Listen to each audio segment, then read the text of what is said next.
hospital stays are getting shorter and shorter. And that means that medical patients in particular are being discharged with greater immobility than ever before. The hope, of course, is that they'll get plenty of physical therapy and other types of rehab services once they leave the hospital. But many of us know that more often than not doesn't really happen. And we have the patients lying at home or lying in a skilled nursing facility, for the most part immobile, often with superimposed risk factors: congestive heart failure, chronic obstructive pulmonary disease. Some of them have an underlying cancer as well, or have had cancer surgery on top of their medical illnesses, and they're at greater risk than ever before of developing pulmonary embolism and DVT.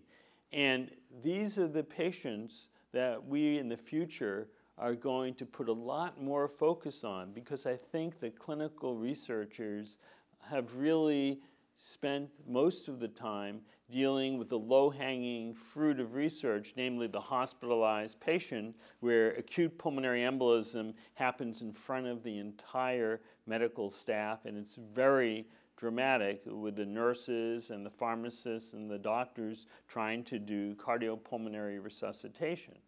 Now, once the patient has left, everything becomes decentralized. And then there are individual apartment units or houses where patients are dying a so-called sudden cardiac death, but more often than not, it might be acute pulmonary embolism from their increasing burden of risk factors.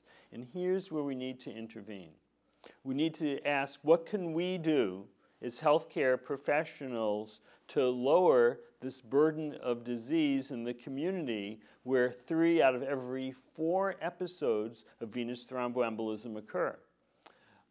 We've undertaken a multi-centered trial called the Discharge Alert Trial, where we're randomizing 2,500 patients on the verge of hospital discharge who have risk factors for continued susceptibility to venous thromboembolism, either to have their doctors notified and reminded of the patient's vulnerability to consider extended prophylaxis, or no reminder.